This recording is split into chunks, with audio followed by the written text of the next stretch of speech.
Are you late? Are you almost here? Mom, calm down. It's me. So, my daughter isn't there with you after all. That phone call seems to be true. What happened? My daughter had an accident. Come to the hospital right away. Really? I'll go immediately. Which hospital? Today, our granddaughter was supposed to visit our house, but even after the expected time, she hadn't arrived. Then, our eldest son called. In response to his call, my husband and I hurriedly prepared to go to the hospital. As we were bustling around, the doorbell rang, and an unexpected person entered our home. Long time no see. Oh, is that the smell of freshly baked cookies? Looks delicious. Huh? My thoughts stopped again when I saw my granddaughter, who had the accident, standing right in front of me, and this time my body froze up. It seemed our granddaughter was equally confused by my inexplicable reaction. To confirm the situation, I made a phone call to my son. That call would set significant events in motion. As for me, I'm Brooklyn. At 70, I've already retired from work and am enjoying my retirement. My husband, Leonardo, is also over 70 and leads a retired life alongside me. While many people struggle during retirement, we've been fortunate to enjoy a relaxed lifestyle due to our dual income and Leonardo's slightly higher earnings. Our only son, Cyrus, lives nearby with his wife, Serenity, and our granddaughter, Lucy, about a 30-minute drive from our home. Because they're close, Cyrus' family visits us every few months to check on our well-being. Mom, Dad, is there anything troubling you? Anything you need help with?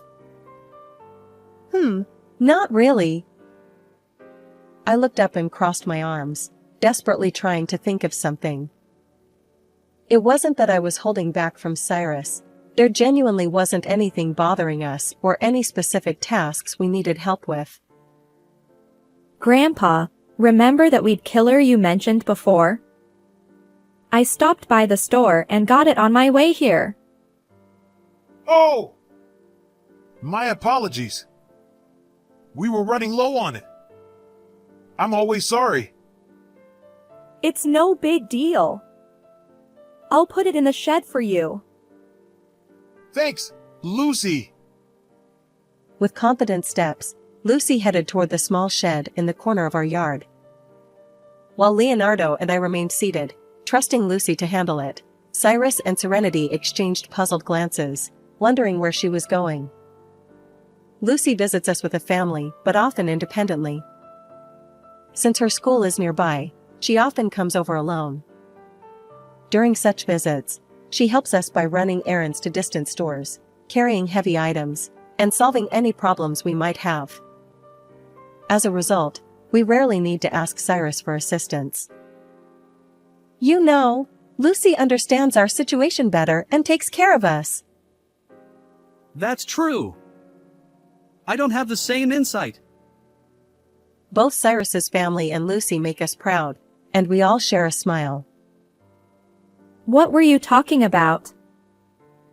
Returning from putting away the weed killer, Lucy joined our pleasant conversation, even though she hadn't understood the context. We were talking about how you often take care of Grandma and Grandpa. Take care? Nah. I just came here to hang out with them. But I'm glad you help us, and it's fun. Grandma also teaches me various dessert recipes, which I enjoy and appreciate. Shall we make a simple treat today? Do we have any flour left? Let's make microwave cookies. They're quick. Oh, I'll help too. As Lucy and I headed to the kitchen, Serenity followed in a hurry. Lucy efficiently prepared the tools and ingredients, leaving me with no time to assist. Serenity seemed lost, not knowing where everything was. I gave up on helping with the baking and asked Serenity to prepare dishes and drinks instead. In the end, Lucy mostly finished making the cookies on her own.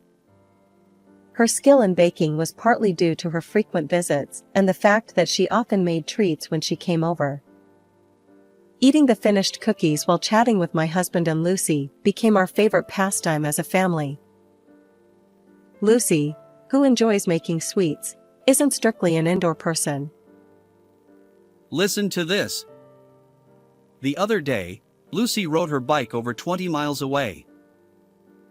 I heard there's a new clothing store, so I just went there with a friend. We didn't think you'd go by bike, did we? From now on, take the train. It's dangerous.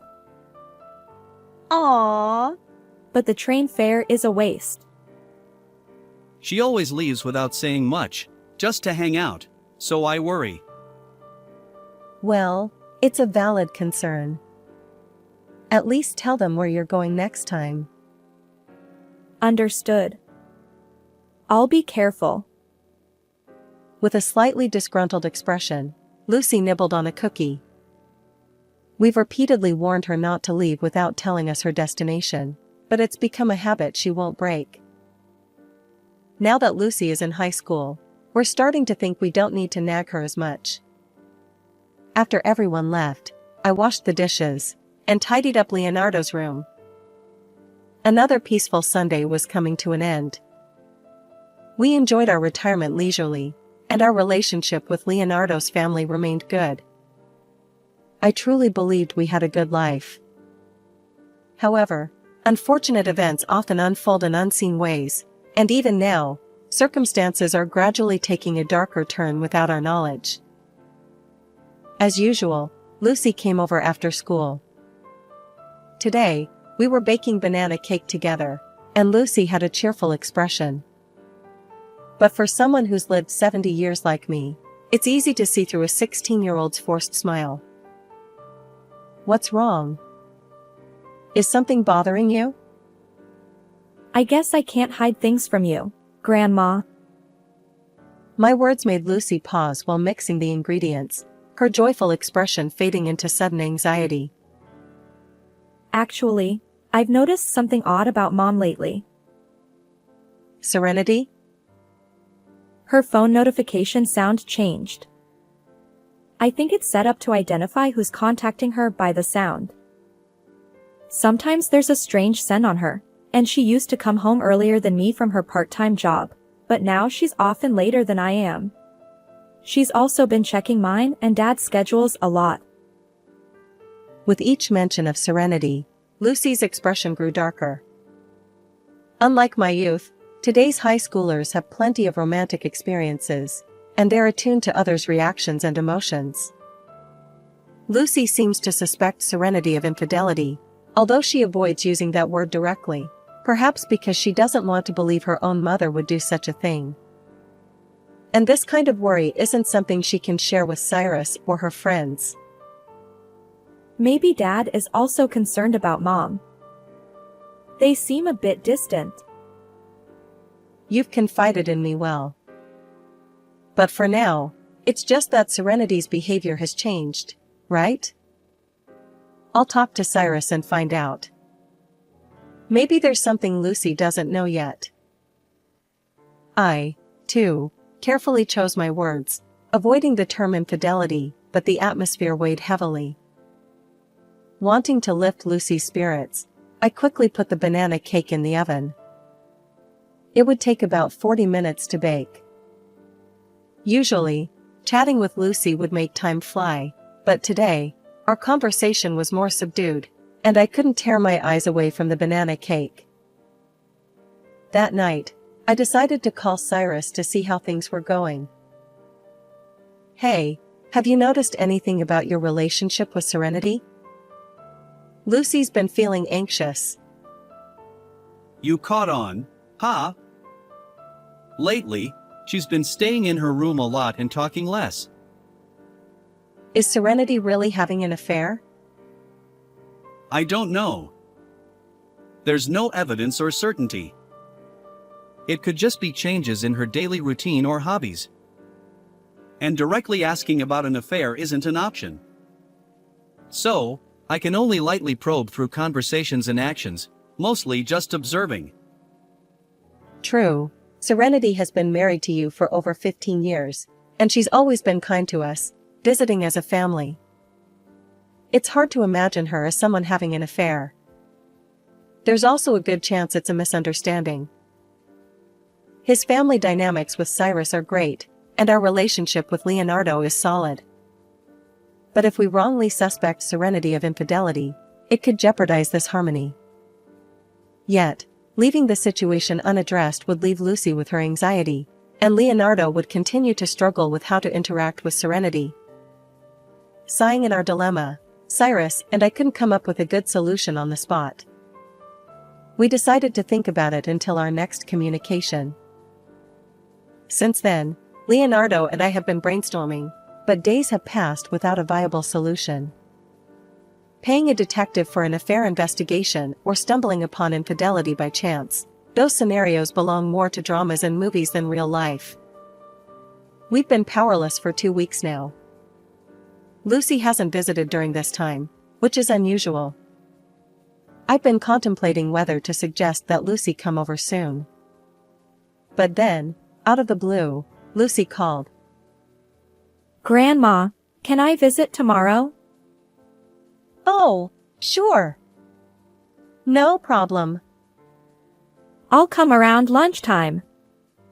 Looking forward to your cooking. Her sudden call left me feeling surprised, relieved, and bewildered all at once. Before I knew it, the call had ended. The conversation was a bit unclear, but it seems Lucy is planning to visit. Her voice sounded more energetic than I expected. Could these 2 weeks mean Serenity hasn't been having an affair? After all, the affair talk lacks evidence or certainty. Maybe my excessive anxiety stems from worrying about something that hasn't even happened. Well, I'll find out more when I see Lucy. For now, I'll look forward to her visit. The next day, I received a call that Lucy was coming to visit, so I waited while baking cookies. Today is Sunday, and Lucy is the only one coming over. Cyrus, who works in production management at the factory, had urgent work that couldn't meet the deadline, so he had to work on his day off. Since Cyrus was working, Serenity decided not to come to our house and got a part-time job, and Lucy will visit alone. I try not to worry too much, but since I haven't fully eased Lucy's anxiety, my mood remains somewhat heavy, and even the cookie dough feels weighty. Lost in thought, I forget about the time. Glancing at the clock, I realize it's almost noon, past the time Lucy said she'd arrive. Anxious expressions of Lucy's face flash through my mind, and an inexplicable worry overwhelms me. Fidgeting, I watch the cookies baking in the oven, trying to distract myself. After about 10 minutes, just as the oven timer sounds, the phone rings. Without checking the number, I answer, thinking it's Lucy. Lucy, are you late? Are you almost here? But it's Cyrus on the other end. Mom, calm down. It's me. Disappointed that it's not Lucy, I manage to regain some composure. I notice Cyrus sounds frantic. So, Lucy didn't make it there after all. Looks like the call was real. What happened? Lucy had an accident. Come to the hospital right away. Huh? The worry I've been feeling becomes reality, and I feel like my thoughts and soul are escaping my body. Mom, pull yourself together. Come to the hospital. I'm on my way too. I'll be right there. Which hospital? Yelled up by Cyrus, I snapped out of my daze. After hanging up, I explained the situation to Leonardo. As we hurriedly prepare to go to the hospital together, The intercom buzzes. Irritated by the untimely visitor, I prioritize getting ready to leave. The door opens with a clatter. Lucy always rings the intercom once to let us know she's arrived. The way into this house belongs to Lucy. Long time no see. Oh, is that the smell of freshly baked cookies? Looks delicious. Huh? What's wrong? Lucy, who I heard that she had an accident, stands before me, and once again, my thoughts freeze. This time, my body too. Lucy seems equally confused by my reaction. Our world stands still. Leonardo breaks the silence. Isn't that Lucy? Weren't you in an accident? Exactly. Why are you here? Accident? What are you talking about? I was late. But I just took the train because Dad told me not to ride my bike too far. Missed a connection, that's all. I thought you had an accident because you were late. Cyrus called earlier, saying you were at the hospital. Huh? Dad did? As Lucy and I remain frozen, Leonardo speaks up, and our world starts moving again. It's a confusing situation, but one thing is certain, Lucy isn't injured. I slump down suddenly, my knees giving way. You really aren't hurt anywhere? No, I'm not. So what's this about an accident? Honestly, I don't even know. Wait a moment. I need to contact Cyrus to sort this out. I decided to call Cyrus to understand the situation better. It's been a while, so maybe there's been some progress on his end. Gathering my strength, I head toward the phone. This confirmation call is about to change everything. When I called, Cyrus answered instantly. Mom, it might sound confusing, but listen carefully. I'm at the hospital now, and they say there's no one brought in due to an accident. We even contacted nearby hospitals, and it's the same. No accident victims. Just calm down and listen. Lucy is at my home. She's perfectly fine. No injuries. I see. Now we can confirm Lucy's safety. But what does this mean? The call came from Serenity at the hospital. She received a call saying Lucy was taken to the hospital due to an accident.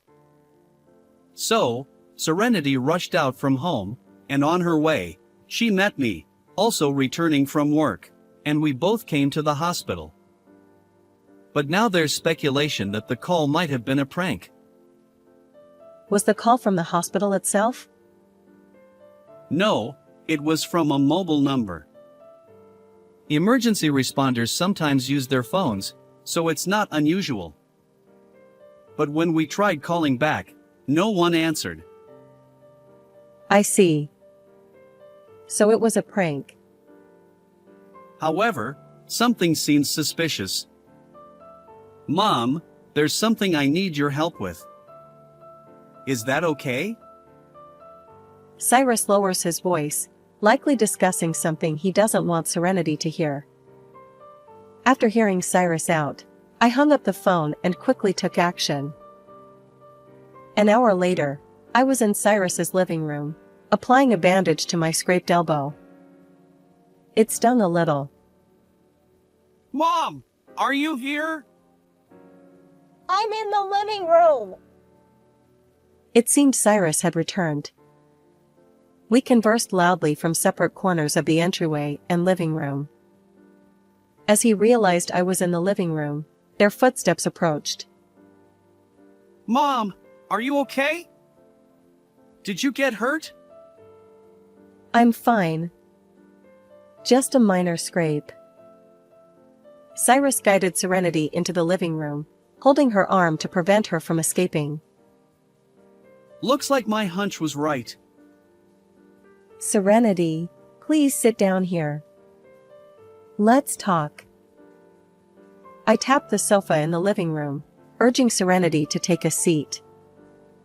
Once she settled, Cyrus and I sat across from her. Serenity seemed desperate, perhaps concocting excuses. She stared at the empty table in front of her. Since silence wouldn't lead us anywhere, I decided to review today's events in chronological order. You were supposed to work today, Serenity, while Cyrus had to go in for overtime. Did you go to your part-time job? No, I didn't. I lied about having work today. After Cyrus left for work, Lucy went out to play, right? So, what were you doing when you didn't have work? I went shopping alone. You're lying. I maintained a low, stern tone, exerting pressure on Serenity.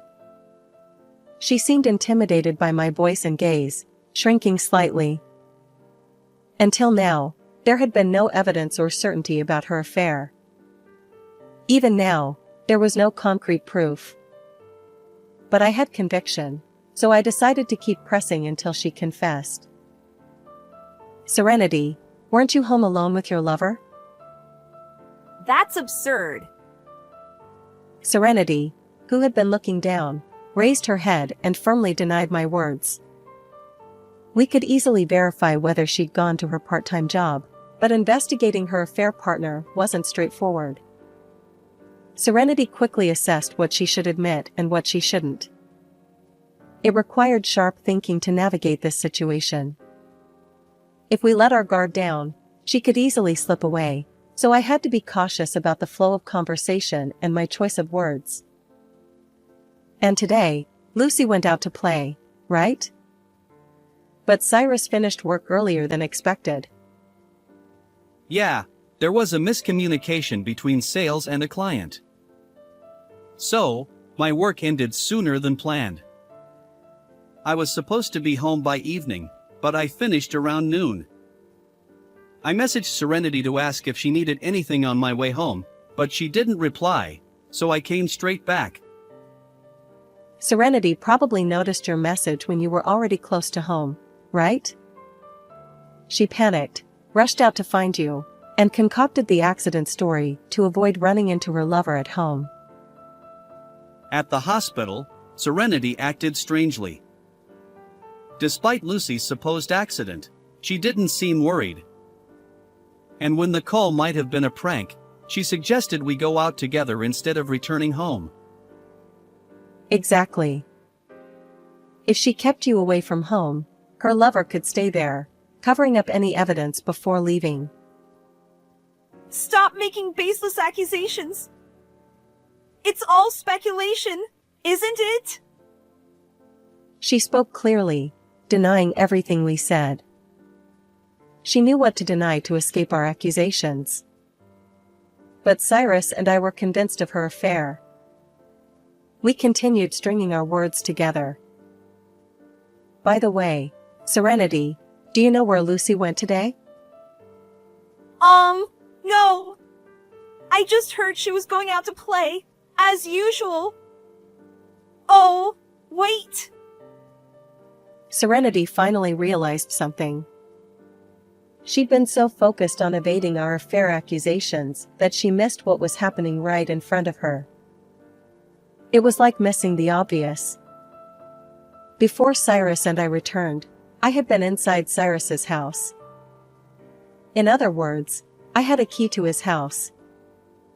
Serenity noticed this and realized that Lucy had visited my house today.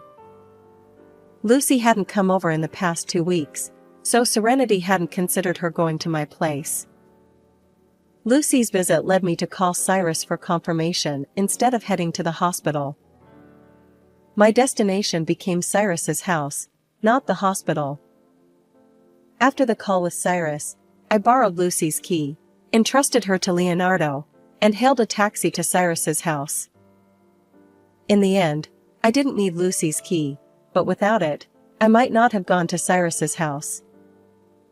Everything seemed to work against Serenity. It's either bad luck or perhaps the universe is punishing me, you might say. Serenity glances at the bandage on my arm. Given that I was already at Cyrus's house and injured, she seems to have realized something. It's probably time to discuss the matter we're both convinced of, her affair. Ultimately, the house key was open, so I didn't use it. I was surprised. When I entered, there was a strange man who suddenly pushed me and left. That's how I got this scrape on my arm. It takes about 30 minutes by car from my house to Cyrus's. However, by urging the taxi driver to hurry, we arrived in about 20 minutes using a shortcut. Truly professional. But arriving too early led to an unexpected encounter with Serenity's affair partner, who was in the midst of covering up evidence. So, the person who pushed me was your lover, right? I don't know anyone like that. Once again, Serenity firmly denied any connection to the affair. She seemed to believe that denying everything, even the affair, would be her best strategy. Honestly, without concrete evidence like hotel photos or recorded conversations proving the affair, our options were limited. But the moment Serenity's lover and I crossed paths, her defeat was sealed. I see. So the person Mom met was a burglar. Exactly. Serenity, this is serious.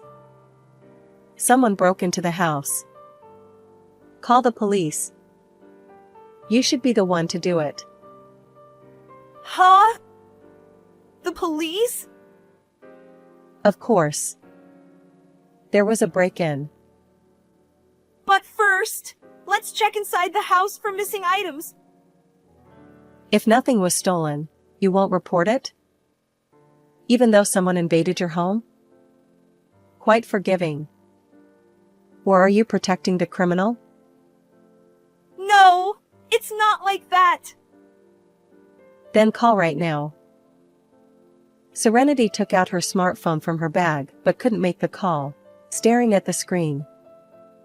Cyrus and I knew she wouldn't be able to call the police, so we watched silently. The living room grew eerily quiet.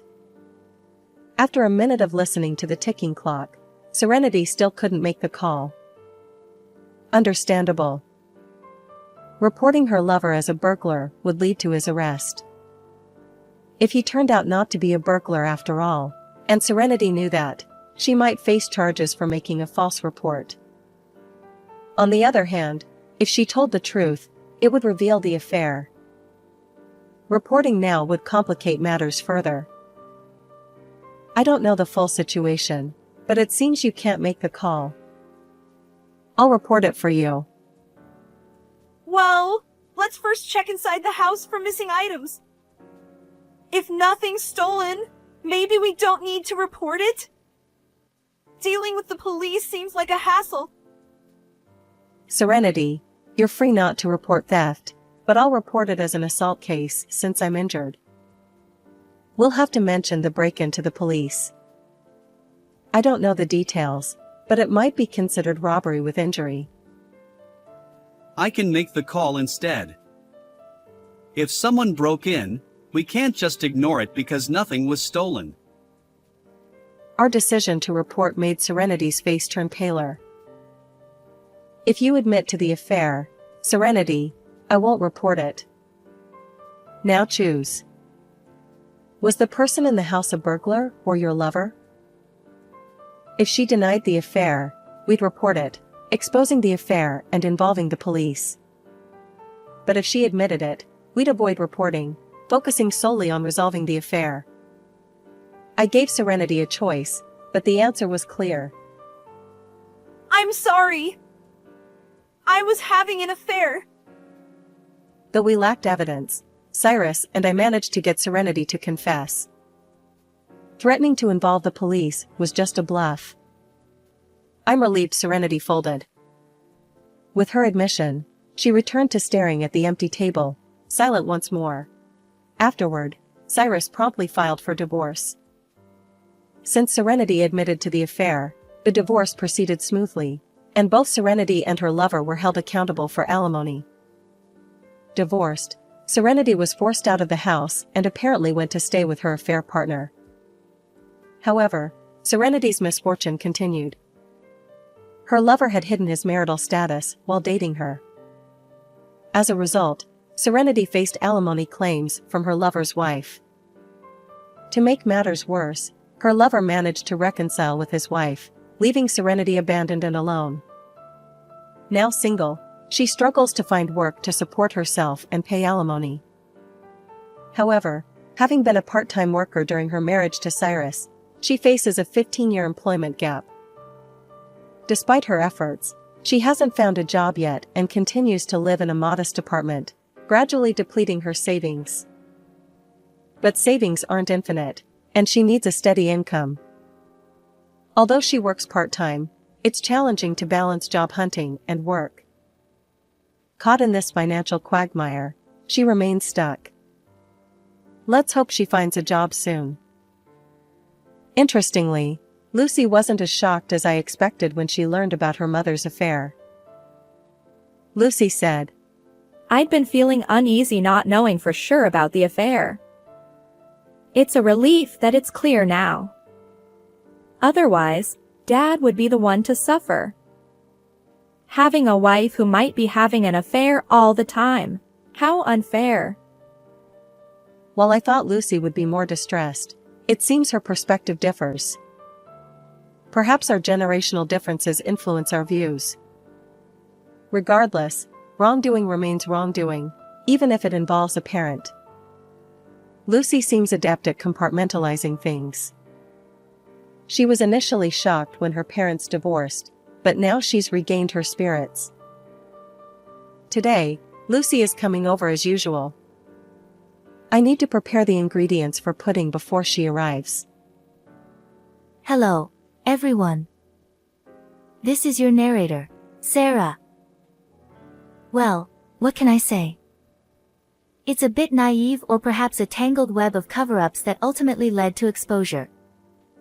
It's hard to put into words. What are your thoughts? Feel free to share in the comments. And if you enjoyed this video, please consider giving it a thumbs up and subscribing to the channel. Thank you for watching until the end.